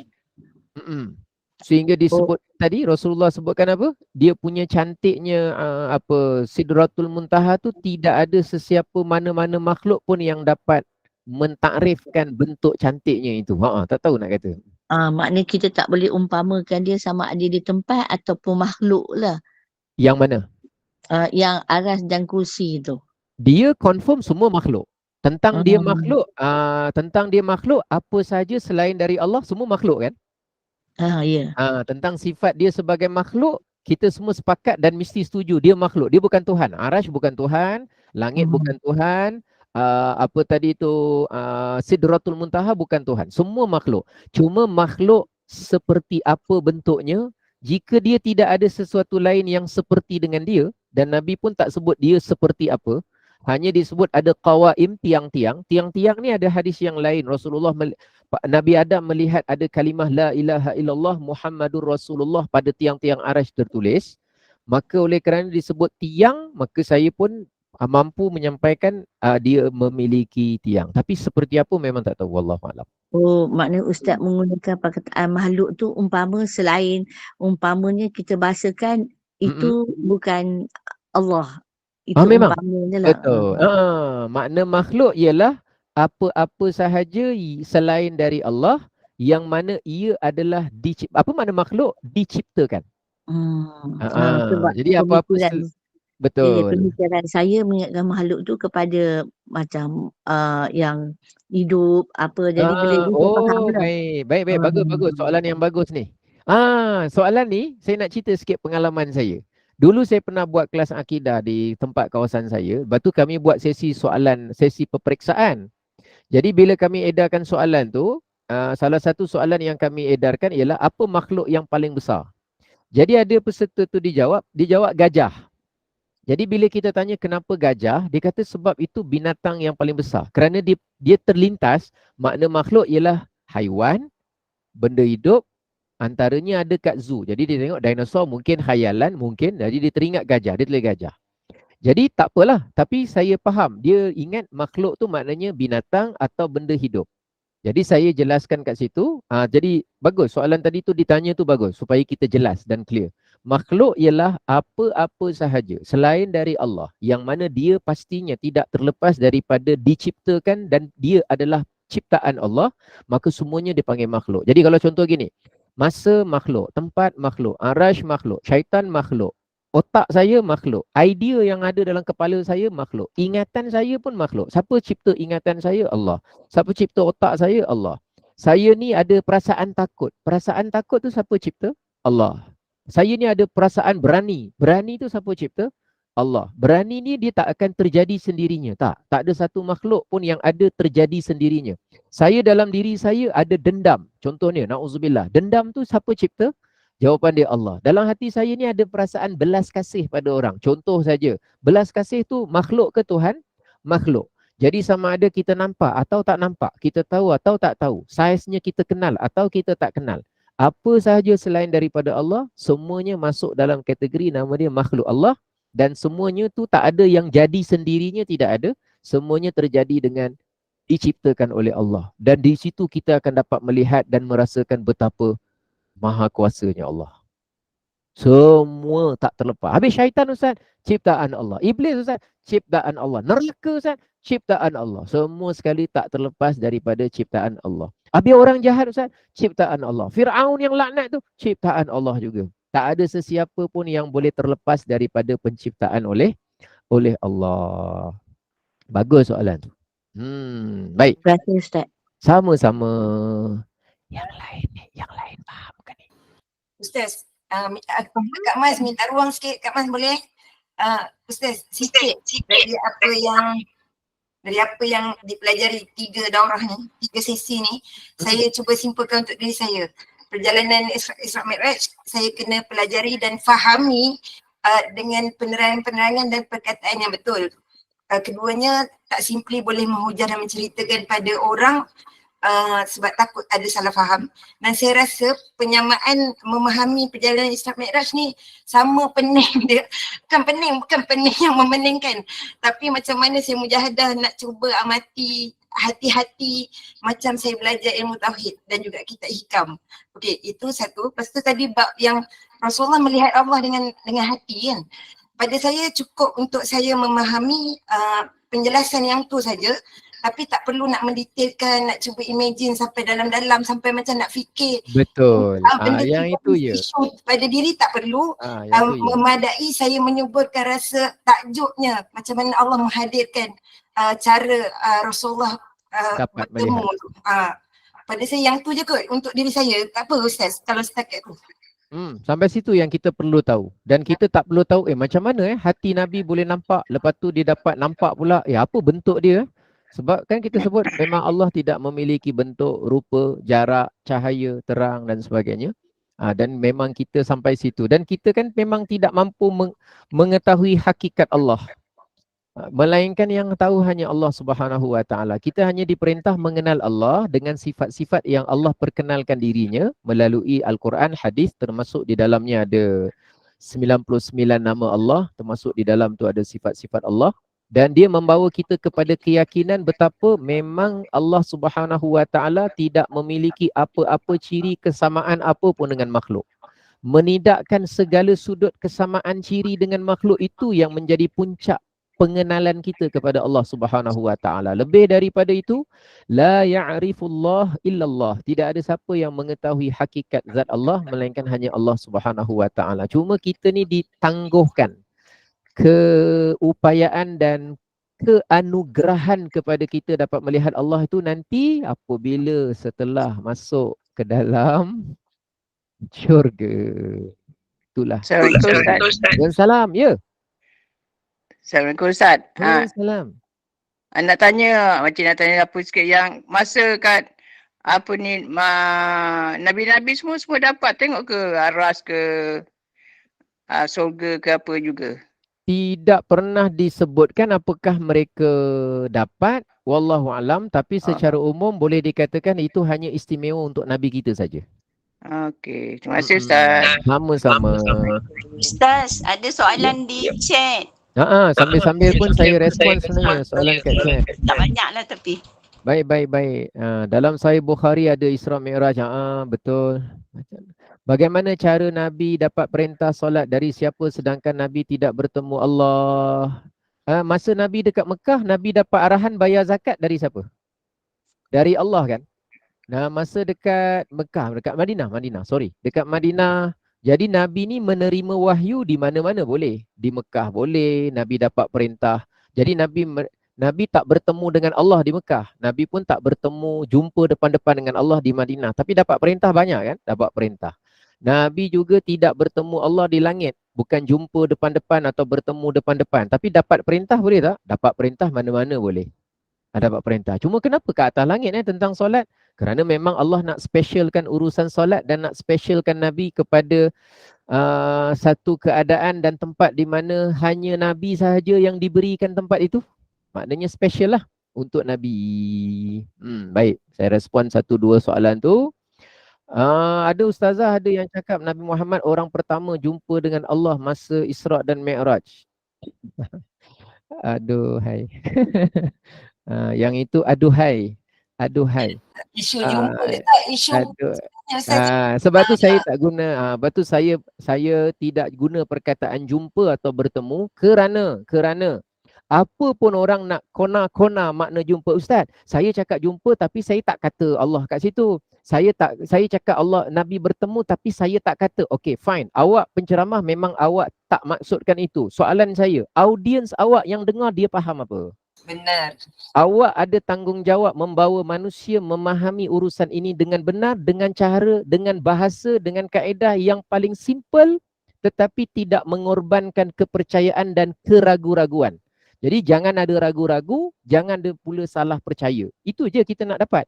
Lain the rest, kita pun tak tahu hakikat sebenar perjalanan tu secara terperinci. Arash tu macam mana bentuknya, warnanya ada berapa banyak, warnanya gemerlap. Secara terperinci memang kita tak tahu. Sebagaimana ada yang dalam riwayat, maka itulah yang kita cuba sampaikan sebaik mungkin.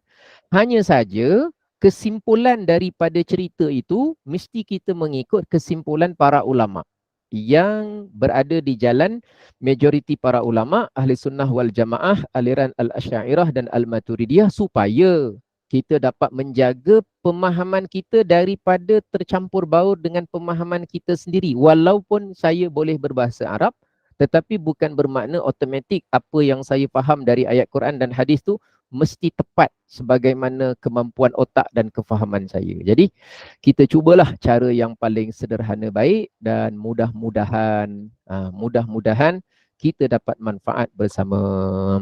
Jadi kesimpulan yang hujung ni yang ada dalam paparan ni, kesimpulan yang kita tahu bahawa balik kemudian di apa, falam yusaddiquh, mereka semua tak percaya dengan Rasulullah.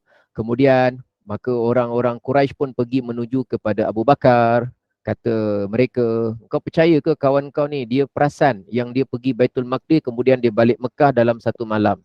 Kata Abu Bakar, betul ke dia cakap gitu? Mereka cakap, ya. Kata Abu Bakar, fa ashhadu la in kana qala dhalika laqad sadaq. Kalau dia cakap benda itu betul macam yang kau cakap, sesungguhnya dia memang cakap benar. Cuma yang lagi mahal lagi, kata Sayyidina Abu Bakar, inni usaddiquhu bi ab'ada min dhalika usaddiquhu bi khabaris sama. Kalau aku ni sampai kepada peringkat, kalau dia cakap benda yang lebih pelik daripada itu pun, maka aku tetap membenarkan apa sahaja yang dia cakap. Maka kata Abu Salamah, sebab itulah Abu Bakar digelar dengan As-Siddiq. Mula-mula dia kata, kalau betul dia cakap, aku percaya. Tapi kalau engkau cakap, yang mana dia cakap dan dia betul cakap bahawa dia ada benda lagi pelik daripada ini, jawapan dia, aku tetap juga sama, percaya juga. Jadi lagi pelik pun dia Sayyidina Abu Bakar percaya. Jadi mudah-mudahan kesimpulan kita pada 3 pertemuan ini mudah-mudahan manfaat. Minta maaf cakap secara laju-laju kerana saya fikir memang terhad masanya dan saya kalau boleh maksimum saya tak nak ada tertangguh-tangguh pada perkara yang penting. Dan mudah-mudahan tahniah kepada GNI kerana ini pengalaman pertama saya daurahkan dalam 5 jam. Isra' dan Mi'raj. 1 jam setengah, 1 jam setengah, 1 jam setengah. Kira-kira 4 jam setengah lah. Sebelum kita akhirkan tu boleh saya tanya tak Ustaz? Oh ya? Maaf lah ya. Saya macam keliru lah tadi masa Ustaz beritahu yang malaikat 70,000 tu dia naik ke mana yang dia beribadat, lepas tu diturunkan diganti dengan 70,000 lagi malaikat yang lain dan dia tidak akan naik lagi. Dia naik ke mana tu Ustaz? Dia bukan naik, masuk. Yadkhuluhu kulla yaumin 70,000 malakin. Masuk ke dalam kawasan Baitul Ma'mur itu 70,000 malaikat solat, beribadah, dikatakan bertawaf di situ, dan kemudian mereka akan keluar wa yakhrujuna thumma la ya'uduna ilaihi abadan. Mereka tidak kembali ke situ lagi selama-lamanya, esoknya diganti dengan 70,000 yang lain. Berapa lama tempoh tu Ustaz? Tempohnya 1 hari, tapi tempohnya 1 hari, tapi 1 hari tu ditakrifkan berapa jam dunia, berapa minit dunia, berapa hari, wallahu alam. Yang disebut 1 hari. Memang tempat tu memuatkan 70,000 saja. Wallahu alam. Apakah dia tu hanya pakai space yang kecil atau tempat itu kerana terhad 70,000? Wallahu alam. Tidak dapat dipastikan. InsyaAllah. Terima kasih Ustaz. Sama-sama. Jadi tahniah kepada Gema Nur Iman. Mudah-mudahan apa yang kita laksanakan diberkati oleh Allah, menambahkan ilmu dan keyakinan, menambahkan rasa iman dan cinta kita kepada Nabi dan juga kepada Allah Subhanahu wa taala. Dan insya-Allah semasa ke semasa kita akan tekankan juga apa-apa yang terkandung di dalam pertemuan kita. Dan ini kira pengalaman pertama saya juga buat daurah secara online ni ada uniknya sebab kadang-kadang yang online ni cara kita memberi tumpuan tu ada lebih sikit berbanding cara fizikal kadang-kadang. Saya tak kata ya dan tak ada kata tidak, walaupun pertemuan fizikal tu lebih baik dan ada urusan barakah padanya. Tapi kalau pertemuan secara alam maya ni dia ada aspek yang lain yang boleh kita ambil faedah dan kebaikan. Dan tahniah dan mudah-mudahan Allah pelihara kita dunia dan akhirat. Sekian dahulu saya serahkan dan kembalikan dengan penuh hormat kepada pengacara majlis. Terima kasih Ustaz. Syukur Alhamdulillah, istimewa sungguh penerangan peristiwa Isra' Mi'raj daripada Ustaz. Semoga kita semua akan ingat pesanan Ustaz malam. Jangan ada rasa jemu bila kita mendengar kisah Isra' Mi'raj ini, walaupun setiap tahun kita akan diperdengarkan. InsyaAllah Ustaz kami akan ingat. Sesungguhnya peristiwa Isra' Mi'raj adalah akan menguatkan iman kita sebenarnya. Kerana salah satu rukun iman adalah mempercayai perkara-perkara ghaib. InsyaAllah. Sesungguhnya Isra' Mi'raj itu adalah peristiwa untuk memperlihatkan kebesaran Allah dan juga mewahyukan solat 5 waktu. Ianya sangat istimewa. Terima kasih Ustaz terima kasih diucapkan kepada Al-Fadhil Ustaz Aliyin Aminin bin Muhammad Salih kerana sudi menerima jemputan Gema Nur Iman. Maafkan kami Ustaz jika ada terkurang dan tersalah. Terima kasih juga kepada semua jemaah Gema Nur Iman kerana tidak jemu berada di dalam kuliah ilmu kami. Terima kasih juga kepada semua yang tidak putus-putus memberi infak untuk tabung Gema Nur Iman. Semoga Allah memberi rahmat dan hidayah kepada kita semua dan hanya redha Allah yang kita pohon sebilang masa. Saya Mas Rohat Rahman, moderator petang ini, mewakili pengerusi Gema Nur Iman dan AJK semua memohon kemaafan di atas segala kekurangan dan kesilapan kami sepanjang kita berdaurah 3 siri ini. Mohon teguran, nasihat, pandangan dan juga kemaafan. InsyaAllah kita akan bertemu dengan satu lagi daurah menjelang Ramadan nanti. InsyaAllah. Bagi tangguhkan kuliah kita pada petang ini, mohon Ustaz tutup dengan tasbih kafarah dan surah Al-As, dan insyaAllah kita akan berjumpa lagi dalam kuliah Maghrib dan Isyak pada malam ini. Dipersilakan Ustaz dan terima kasih semua jemaah serta Ustaz. Subhanakallahumma wa bihamdika ashhadu an la ilaha illa anta astaghfiruka wa atubu ilaik. Bismillahirrahmanirrahim. Wal 'asr innal insana lafi khusr illa alladhina amanu wa 'amilus salihati wa tawasaw bil haqqi wa tawasaw bis sabr. Terima kasih.